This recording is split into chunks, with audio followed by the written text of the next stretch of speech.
Hello, YouTube. Hey guys, it's Sean here with Stealing Second, coming to you today to bring you some footage of the Plainfield, Indiana card show and also a Peeling Back the Scab episode with JT from Triple Crown 24. Went to Plainfield, Indiana today to hang out with JT, Jason, Zombie Collector, and also Mark from Kentucky. But Mark stood us up today, so shame on you, Mark. Anyways, if you guys hang tight, you'll be able to see some clips of the card show. Also, see the Peeling Back the Scab episode with JT. And at the end of the video, I will go through and show you some of my pickups. Thanks, guys. Stick around. Good morning, YouTube. Hey, guys. It's Sean here with Stealing Second. Coming to you this morning on my way to Plainfield, Indiana for a card show to hang out with Jason, Zombie Collector, JT, Triple Crown 24, and Mark from Kentucky. I'm going to be showing some video of the show and trying to do a few interviews with these guys today. So hang tight, and that'll be coming shortly. Alright guys, we're here inside the card show. You can see some of the tables. It's at the Fraternity of the Eagles in Plainfield, Indiana. Not a bad little show. Lots of dollar boxes today. And there's some very good vintage collectors here today. And later I'll do a walkthrough and just show you some of the tables. But until then, I'm going to sit here and we're going to have a little conversation with JT, Triple Crown 24. So hang tight. Alright guys, we're here with JT, Triple Crown 24. The man, the myth, the legend. And we're going to do a little Peeling Back the Scab segment with him. So if you see me looking down during this, it's because I'm reading my questionnaire. You didn't come prepared. I'm not a professional interviewer, so I do the best I can with what I got. But anyways, we're at that card show in Plainfield, Indiana. So you might see some edit breaks in this video where JT has to try to make that money. So either way, let's jump right in. So JT, when would you say you started collecting? I started back in the heyday of the Detroit Red Wings, so I do zero hockey now, even as a dealer. Yeah. Don't collect anything hockey related, but back then when they were in their prime, they won 2 Stanley Cups right when I was born, and then they won another one a few years after that. So the 2002 team, I just loved that team so much that I started collecting hockey cards, and then from there I kind of got into basketball because the Pistons were doing well. And I got into baseball because the Tigers did well, and that's what stuck. So. Awesome. So, was there a particular moment that stands out to you, and why that moment would stand out to who you collect now, and what you like to see collected, I guess? Yeah, this is about to get real serious here. Yeah. The first minute of the video. Let's Peeling Back the Scab. Yeah. So in 2014, I bought a card that I've shown off on my channel several times. It is the National Treasures patch auto of Cabrera. Okay. It's numbered to 8. It's got like a laundry tag on it. It's got the autograph on it too. And my dad had passed away the summer before, so a lot of my purchases were kind of framed around like him guiding me. So that was like a $200 card when I purchased it. It was like my first big like me making my own decision purchase. Yeah. So I started to shape my own collection rather than having parental guidance, I would say, with it. So that would be what would really set me on this strange addiction of collecting this mid-30s Venezuelan man that I have about 2,000 cards of now. So nice. That's where it started at. Good deal. So my next question, you kind of hit the nail on the head there. Was there anyone who really impacted? It sounds like your dad was that person who really kind of shaped your collecting then. I noticed it was like, I want to say, I think it was Thanksgiving 2006 or something. My cousin, who is relatively the same age to me, brought in like a binder of baseball cards and went through it with my uncles. And I wasn't as into sports at the time or collecting, but he was like showing them off. I'm like, dang, that looks really cool, like all these cards. Like maybe I can get some cards of the Tigers players that I like. Nice. So that was another part of it. That was a big influence, is just seeing those around me. Yeah. Good deal. No, that's awesome. So what is it about the hobby that keeps you interested today? It's always a chase of finding something else. My collection is focused, but I can always find something new. Okay. Being able to continuously get that, and it's a way to connect with the sports beyond just watching it. Yeah. I have more investment into it. Ever since I started super collecting Cabrera, each of his at-bats, I get like a little excited each time I see him come up to the plate. So it's magical. You can't get that, I don't think, if you don't collect. Absolutely. What frustrations would you have, or do you have with the hobby now currently? Ooh. You're definitely peeling back the scab on that one. Yeah. I would say, as a collector, there's a lot of times where I collect certain cards that are probably, I know that are sitting there in boxes or in someone's closet somewhere, in just like a 3-row box, and you can't get them out because they're just sitting there and they don't realize like $2 parallel is really important to me. They just kind of have sitting in a box. So I think that's one of my frustrations, I would say, as a collector. Yeah.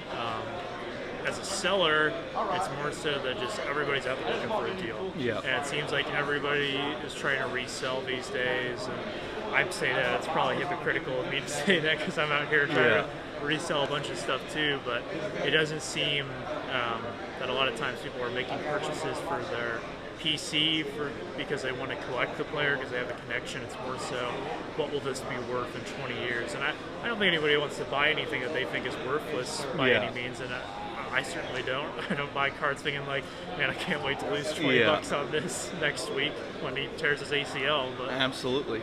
So an improvised question I would have on that kind of strikes a nerve and a worry I have with watching, especially some of the other YouTubers.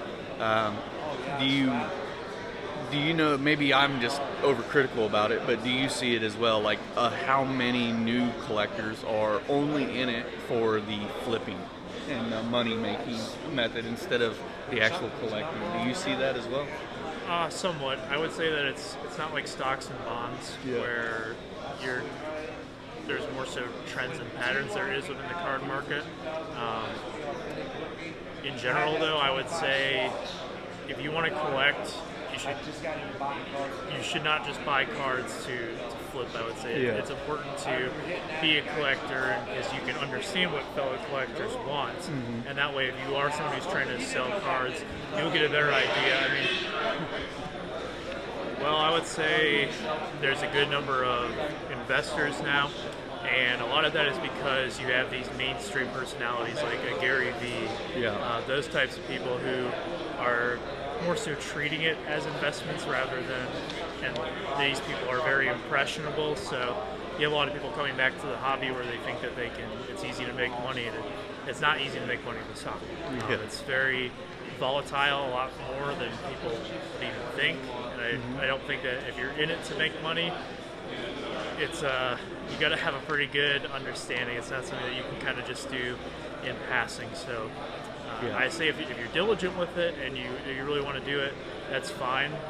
But I don't think it's necessarily detrimental to the hobby. Only if people go into it blind and unprepared, because that's how you get burned. That's how you causes resentment, and they get out of the hobby. We want the people who are coming in to be buying, to be putting money into it, and I think that we're in a place right now where there's a lot of big money going in and out of the hobby, which is good. So I do like that aspect of it. I just don't necessarily like there's not as many PC cards anymore. It's more so just investment cards, and that kind of rubs me the wrong way a little bit. Yeah, good deal. Now, so segueing back to that, onto what frustrated you about the hobby with people trying to get the deals and basically just the investment side of it. I feel like you kind of touched on it, but what solutions do you really see, or do you see there being a solution from the other hobbyists to where that will correct over time? It's tough. I can't force anyone to do anything. And I can't tell anyone how to collect, and you should collect how you want to collect. I think the industry will be the ones who ultimately shift it. So there's always, 5 years ago, the rookie card craze was not what it was. And I would say in baseball, when you see Lindor, Bryant, Correa coming out in an update, now people are starting to pay more attention to Topps update, and more people are looking at that 2011 Trout. And in football too, there's more so rookie collectors in 2016 when Optic really takes off in football, and you have Prism as well, which has become big in both football and basketball. So, and then who knows if the rookie card trend will come and go again, and if more people will go back towards the autographs. I think that inserts that were tough in the 90s, inserts that are tough now, might be the next thing that kind of gets revolutionized, but it's constantly a cycle. So any imbalances will correct themselves eventually. So just as someone who sells cards and buys cards, just have to keep doing what I'm doing, and I trust the process. So you're saying there's a chance. I'm saying there's a chance. Good deal. Good deal. So now moving away from the actual cards and the hobby per se, when did YouTube become an outlet for you? Watching it, I've been on it for a very long time now. So Cards Infinity, Chris Justice, I've done many breaks of him over the years, and I bought product from him as early as like 2010, 2011, and he's uploaded to YouTube since then. So I've been watching box breaks ever since then, and that's how I kind of learned the products back in the day and kind of see what they want, so I can kind of gauge it for myself and buy the products based on what I'm seeing come out. You get that experience, which was a really cool part of YouTube. And then I kind of came and went. That was more so where I would take breaks, so there would be a few years in between. So that was kind of the thing. But really making content, I really got into it full time, seriously, in spring of 2018. Oh, awesome. Also, what or who brought you into the YouTube platform? Yeah, it's tough. So I kind of just brought myself in because nobody told me, hey, start a channel or anything. Yeah. So I've had several stints on YouTube. So when I first started watching the box breaks, I would record a few on my own, and they're no longer there. So sorry if you're going to go look for them. You're out of luck. They're no longer up. Then a few years after that, I was working for a site that sold like single cards, so I used my channel as a promotional tool for that. And then I came back in, was really at the end of 2017, early 2018, so I started doing the TTMing a lot. So sending out autographs through the mail, and I watched all the notable guys, you guys know who they are, and really from there I said, well, I want to show off mine too, so I started uploading those. And then I thought, well, this is cool. Why don't I just show stuff that like is really important to me too? And it just took off from there. So it's just seeing other people doing stuff, and I said, I'll try that. Why not? So, what was your goal for you? I mean, you kind of touched on how you wanted to kind of tell your story. So on that, what was your goal for your channel, and has that changed over time to now? Yeah. Oh man, there's probably people who are going to get on my case for this when I say this. When I first started, my goal was to grow my channel as big as possible, and I didn't have like monetization or anything in mind. Just I wanted to have a good following, and like people who would come and like see my stuff and have that interaction in the comments. And now it's at the point now where it's more so just a way to keep up with my friends, and I've made so many great friends. So my goal is to just make connections with people and be able to share that, and I'm able to do that, and that's really what's important to me. So you could cut my view count in half, but if you doubled my number of friends that I made out of this, that's a win for me. Oh man, Jason's gonna be upset hearing that you're after the subscribers. He's not here right now, so we'll tell him. All right, what impact has the YouTube community had on you? A lot. A lot. A lot of my collecting has been influenced by a lot of the player collectors. I used to watch Topps 85-401 for many years, and always inspired by his super collection, but I never really went in on my own and added, even though I wanted to. I had my player, I knew what I wanted to do. There were cards from similar sets, and eventually I just kind of went after it. And I met more and more people like that, where you can talk about it, and you can, your hobby issues, like, oh, I can relate to that. So you get that. Really just great friends, and I would say this is not hyperbole by any means. When I went to the National this past year, hanging out with everybody, that was what I was most excited about. And I've developed some friendships now where I can call people on the phone and I can really be myself around people. There's a lot of really great people here who and people who actually like care about you too. Yeah. There's genuine care. I mean, there's fake people out there Yeah. everywhere you go, but I really feel a lot of sincerity within this community, and it's not something that you see every day. It's something I definitely don't take for granted. Good deal. Yeah, I found that very similar too. It's pretty awesome so far. So backing up to that, talking about the National, are you going to the National this year? It is on the agenda. Awesome. Anything you're on the hunt for at the National? I am. Yeah. So one of my goals this year is to complete the Miguel Cabrera gold and black run from top. So Nice. any of the golds or blacks are there, and then maybe it's a big ticket item, a Trout Cabrera dual auto. Yeah. So That's a big card. it is. That's a big card. What is that, a serial number? I imagine they got to be. Yeah. Probably put a print run on those bad boys. I bet.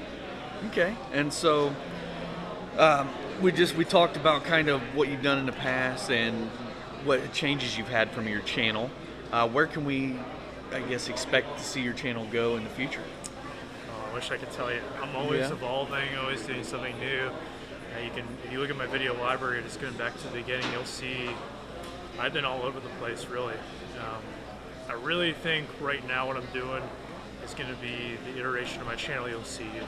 You get the insight into my collection and then my side as a dealer. Yeah. And then I kind of do just general hobby talk, which I enjoy because with my channel, Miguel Cabrera super collecting is not for everyone. Yeah. It's kind of I have a good following of people who really enjoy that from me. A lot of people really enjoy my card show recaps, but I enjoy doing those, and I enjoy doing the speculation type of stuff because I can talk about cards that I may never own and I cannot afford to own, but I can at least talk about them and we can have a discussion about it.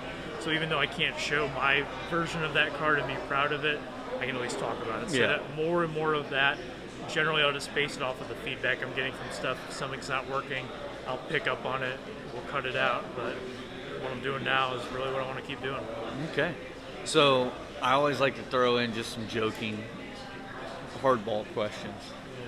So first hardball question, who would you say are the top 3 YouTube channels for baseball card collecting? I'm only putting him on the spot here a little bit, so if he doesn't mention your guys' names, you should be offended, because that means he doesn't. I'm just kidding, guys. I'm just putting him on the spot. You don't actually have to answer that. I just wanted to make him uncomfortable there for a minute. I will say that the top channels, in my opinion, without naming names, are the hobby ambassadors. So the people who are engaging and thought-provoking with their videos, and it can be through the actual content or in the comments section too. Like that's maybe sometimes I don't articulate things very well in my videos, but I'm always willing to continue the discussion in the comments section. That's something I pride myself on. So just the people who are ambassadors and positive, because a lot of guys out there, some of you larger guys, you're role models to a lot of people, both young and old.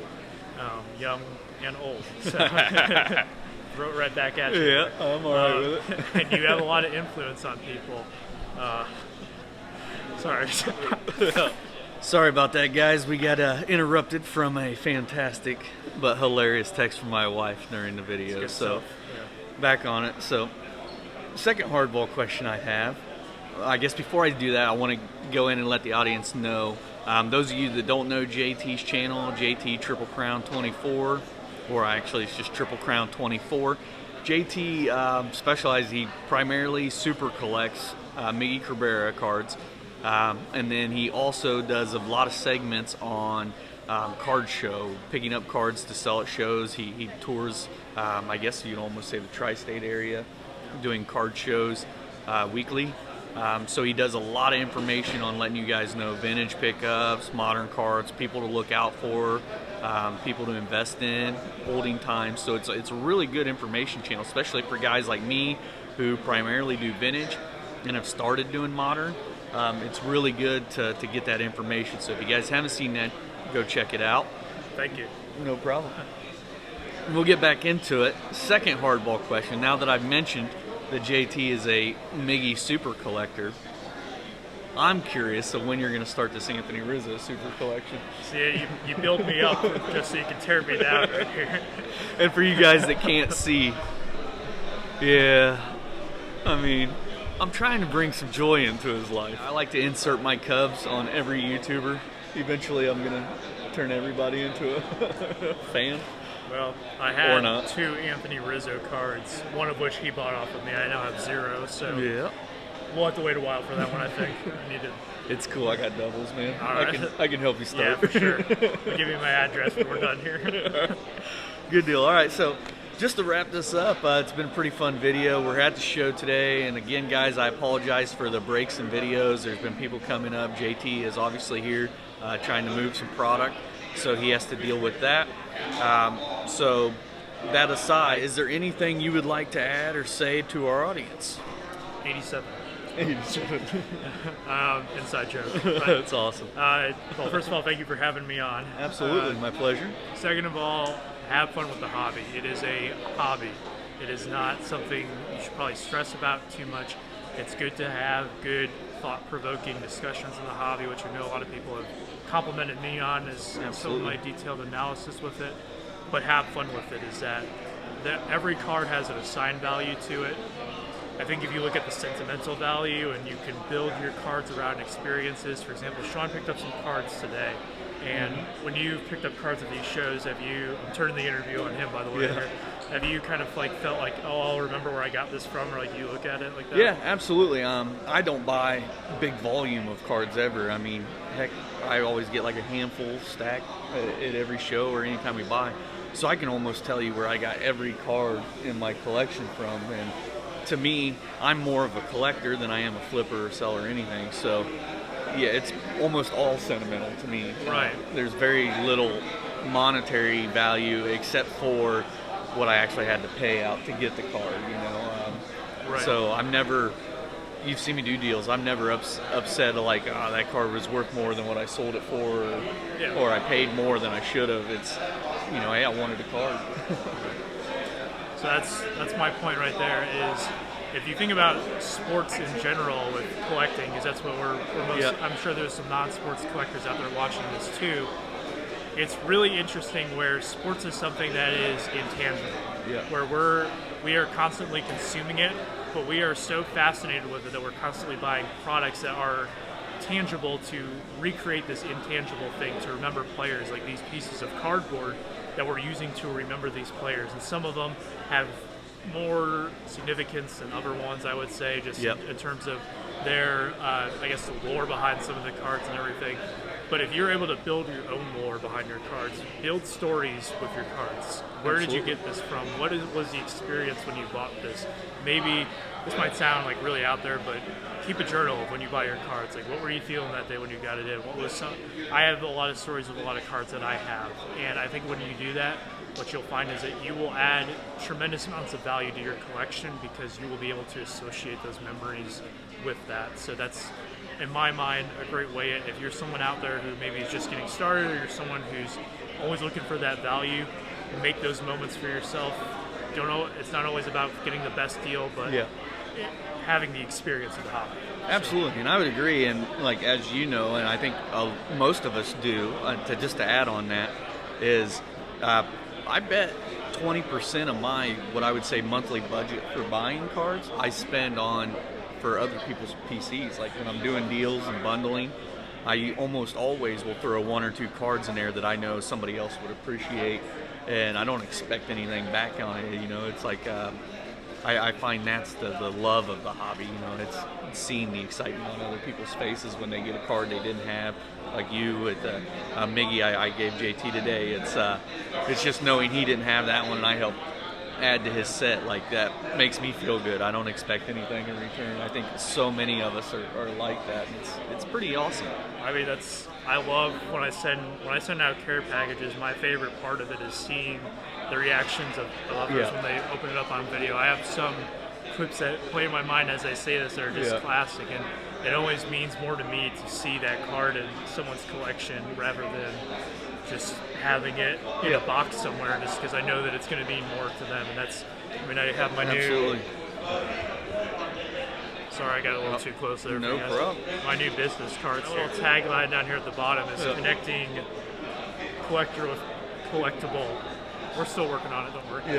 So that's kind of my mindset as a dealer, is just creating that experience for people, making it a good buying experience so that they're able to take their collectibles and combine them and have that to tie in with it. Adds value to it, win all situation. But yeah, thank you again for having me. No problem. I appreciate it. It's been really fun. Anyways, guys, we appreciate it. Thanks for watching the video.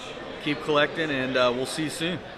Hey guys, we're just walking around the show here. I figured I'd show you some of the stuff that is out here today. There's some really cool stuff out here. Got some nice T206s here.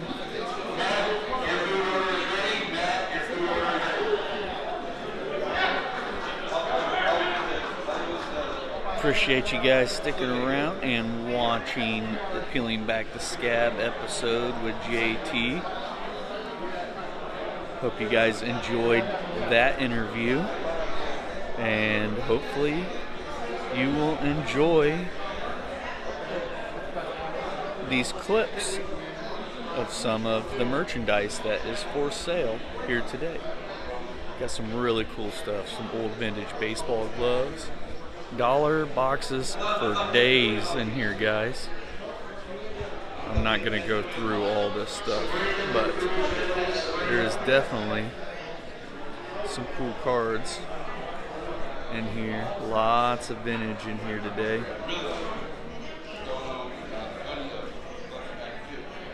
Here's JT's booth. He's got his dollar boxes set up. He's got some really nice stuff in his dollar boxes, guys. He's got some very nice merchandise in his display cabinet.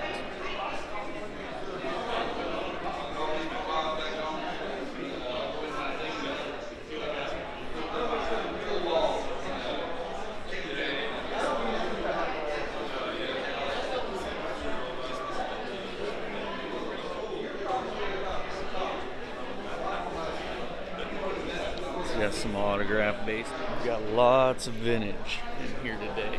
It's been nice picking for me. Is it okay if I film some of your stuff? Thanks, sir.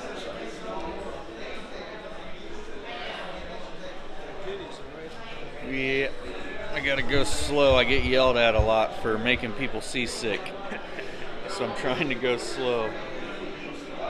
You need me to model any of this for you? Yeah, why don't you pick one up? Let's, Did you get this one? Yep, that is a nice card there. 58 Aaron. Yeah. It's what they call, the reason it's so expensive, it's a white letter. Yeah. It looked pretty simple. Oh, I didn't even notice. Yeah, Yeah, it typically has a yellow letter, correct? Yep. Yeah. It's called white name instead of yellow. Yeah, and because of that, Nice. the difference of prices, this one is more than 2 times the price of yellow. Yeah. I didn't even notice that when I went past it the first time. At the high end, it's more. Yeah. If you had a 9 or 8, it'd be more than that. Good deal. Hold on a second here, guys. Look at this trouble we have here.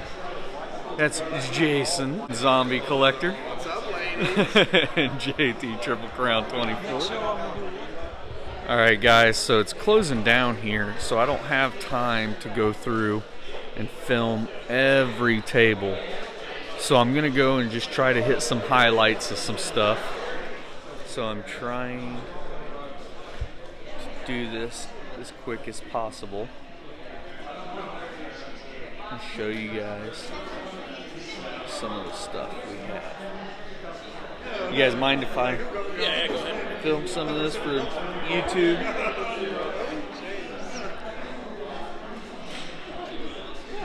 Just trying to show everybody a little bit of some of the stuff that they missed out on today.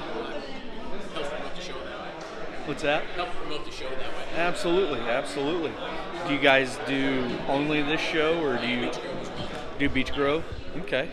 So guys, every month the show kind of alternates. There's one in Beach Grove every month. I believe there's one here in Plainfield every month. And then there is several shows in the tri-state, northern Indiana, Ohio, and Michigan area. You guys need to come out and buy some product for all you collectors out there. It's a table I've spent a lot of time at today. Oop. nice cards in here. You guys need to come to these shows and update some of your collections. If there's any of this stuff that you're seeing on this video that you're really interested in, you can always reach out and I can try to put you guys in contact with these dealers.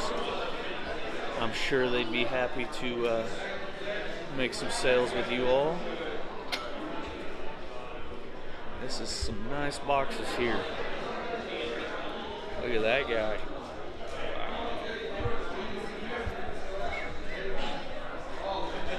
Another big nice one there. There's a lot of quality at this show. Am I slowing you down? Sorry.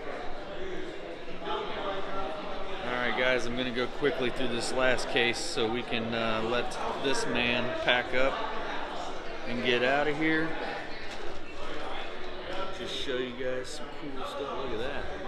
That's a cool card. If only I collected football, then I'd be even more broke.